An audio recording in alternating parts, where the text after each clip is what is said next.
the Montana Television Network. Montana This Morning continues on Montana's News Leader. 6:30 here on your Thursday morning. Thanks for joining us. Wildfires in Oregon have claimed a life as the flames continue to rage out of control. Coming up, how officials think the victim died and what is being done to fight those flames. Plus, meet some local women who are taking a campaign to keep funding alive for an outdoor program that benefits Montana. Coming up, see how they're taking that drive directly to lawmakers back in Washington. Good morning to you at 6:30 here on your Thursday. I'm Missy O'Malley with Chet Lehman. Matt Elwell will have our forecast in just a moment. And speaking of which, hot, dry, and windy weather in the west has helped spread wildfires in Oregon and California. Two of the largest fires have both turned deadly. Many people have been forced to evacuate. CNN's Andrew Spencer has the details. Desi Remington has seen wildfires before, but nothing quite like this one. It was, lines of fire 10, 15 feet high and just rushing through the weed. It's the fastest fire I've ever seen. Wasco County, Oregon. Areas normally green with shrubs and grass, now charred by wildfire. It burned right up to the side of my house. It burned right up to the back of our barn. The barn where Remington and her husband got married. It was extremely emotional. I broke down a little bit. It was so scary, and yet I was so thankful. The substation wildfire started on Tuesday. By Wednesday night, it had already burned across more than 50,000 acres. One person, who deputies say was likely using a tractor to try to cut a fire line, was caught by the fire and killed. Strong winds are in the forecast with potential gusts up to 35 miles per hour. So obviously we are watching what this weather is doing to the fire and making sure that not only homes and lives are protected, but our firefighters are safe. Meanwhile, the Ferguson fire burning near California's Yosemite National Park continues to threaten people's homes. I'm just hoping it ends soon and that, no one loses their houses, no one else is injured, and we don't lose any more of our firefighters. Evacuated from her home, Jeanette Lozano has been staying at the office, an animal shelter, working overtime. Got our cots out and just stayed here, and then we started getting calls. I was up at 1 o'clock, 3 o'clock in the morning, taking in animals. The pets of other people who were also forced to evacuate. I'm Andrew Spencer, reporting. Now, Oregon Governor Kate Brown has officially declared the fire a conflagration, which allows the state fire marshal to mobilize firefighters and equipment to aid local authorities fighting that blaze. And smoke is kicking up in the southern Bitterroot Valley from a lightning storm that moved through the area just earlier this week. The Reynolds Lake fire was estimated at 11 acres yesterday morning, but it's grown to almost 250 acres after being pushed by gusty winds. It's located on the border of the Bitterroot and Salmon Chalice National Forest, about 10 miles southwest of Painted Rocks Lake, southwest of Darby. Now, it is important to note that no structures are being threatened at this time. It is burning in a remote and rugged terrain. There's currently 30 firefighters assigned to the Reynolds Lake fire, which is being actively suppressed. There are also multiple aircrafts which are assisting with bucket work and retardant drops to help control that spread. And a wildfire that's burning in a remote area of northwestern Montana injures 2 firefighters who were trying to contain it. The lightning sparked Zulu fire, currently burning about 20 acres. Fire was first reported back on July 15th, burning about 20 miles north of Libby in the Zulu Creek area. Kootenai National Forest elevated its fire danger to very high in the wake of its spread. A local Type 3 incident management team assumed command of that fire on Wednesday, using multiple aircraft and 4 fire crews to battle it. 2 firefighters assigned to the fire were injured Tuesday night, one suffering from heat exhaustion, the other from a pre-existing condition. They were both flown to regional hospitals, treated and released. Willie Sykes with the Kootenai National Forest says crews continue to make an aggressive attack on that blaze. Wow, a lot to follow. Absolutely.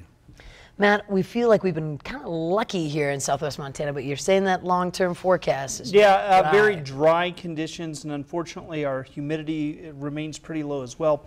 Temperatures this morning not bad, mainly looking at 40s and 50s, 30s out toward West Yellowstone for most of the morning. Looks like the clear conditions and dry conditions will continue, the humidity playing a big factor in our conditions right now. The temperature should be into the 80s. I don't think we see many clouds in our sky across the next couple of days. Talk about how the temperatures are going to bounce around a bit as we head through the last part of the week and early part of the weekend. Your complete forecast coming up in just a little bit. Thank you, Matt. 6:35 now on this Thursday. If you're planning to attend the Vice President's rally in Billings, those plans will need to change a little. Instead of being scheduled for July 24th, the free public event is now scheduled for the morning of the 25th. Now, if you still need to register and reserve your tickets online at americafirstpolicies.org. Doors open at 7:30 a.m. for the 9:30 a.m. event at Metro Park Montana Pavilion. Also, both the Republican and Democratic candidates for Montana's lone U.S. House seat raised more than $400,000 since mid-May. Democratic candidate Kathleen Williams raised more than $500,000 during the most recent reporting period. That's almost twice what she had collected previously in the campaign. Advisors say much of that fundraising came after her upset victory in the Democratic primary. Williams' campaign currently has about $460,000 on hand. Incumbent Republican Greg Gianforte raised just over $400,000 in the last reporting period, but he has still collected much more than Williams overall. Gianforte currently has more than $1.3 million in his campaign fund. And a group of Montana mothers took a trip to Washington, D.C. earlier this month. The Montana Mountain Mamas are lobbying for lawmakers to protect a pot of money that's set to expire. MTN's Mallory Peoples tells us about the issue that's bringing them all together. Just a quick glance at the Montana Mountain Mamas page, and you'll see this group values family time in the outdoors. Co-founder Erica Lighthizer says protecting the Land Water Conservation Fund is important to her. It's this really fantastic tool. It doesn't take any taxpayer dollars, and it's done tremendous things for the state of Montana. She says in the 50 years LWCF has been going, more than $250 million have come to Montana, helping fund parks, pools, and fishing access sites.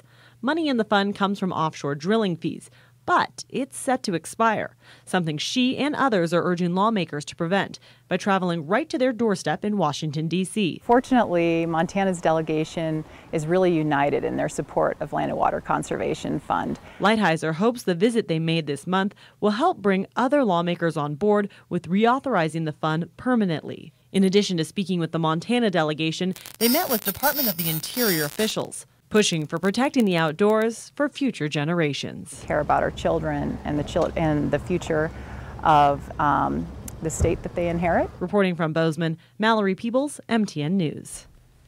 Both Montana Senators Daines and Tester and Congressman Gianforte say they appreciated the visit. They're working together, keeping the LWCF funded. Well, 56% of drivers who admitted to distracted driving don't think it's dangerous. Digital Third Coast and Invista Forensics recently surveyed 2,000 Americans who admitted to bad driving behavior. Of the bad drivers, 78% of the millennials surveyed said that they were trying to break their distracted driving habits. Sergeant Patrick McLaughlin of the Montana Highway Patrol says that distracted driving is indeed a serious safety issue, especially at this time of year in Montana because of more traffic on the roads. Being a really highly impacted tourist area like Bozeman is, we get a lot of RVs, a lot of folks coming in to go see the park. And then locally, all the bicyclists, all the joggers, motorcycles, things that you don't normally see on the road are now there. So now the motorists have to pay attention to that kind of stuff.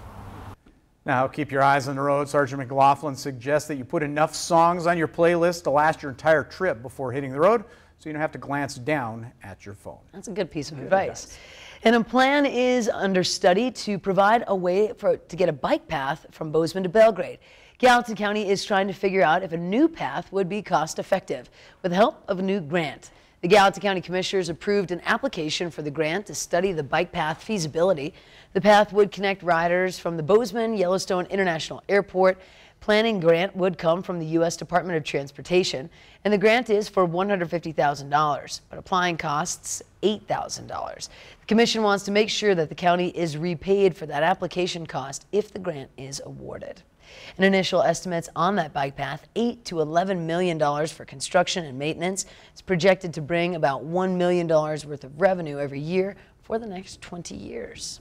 Interesting numbers there. Just completed a big bike path over in the Missoula area, 50 miles from Missoula out to Hamilton. So they've just completed the last stages of that as well. So cool. Awesome stuff. Every once in a while you see the roller derby girls going on that big bike path near Three Forks and stuff. I love that. Awesome. I love that.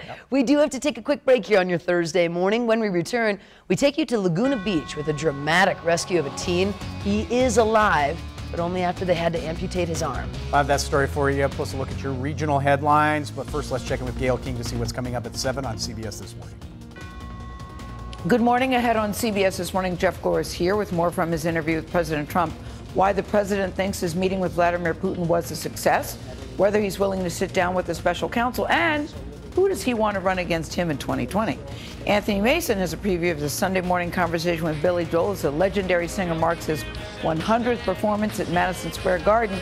He had a big surprise guest yesterday. Big. We'll see you at 7 o'clock.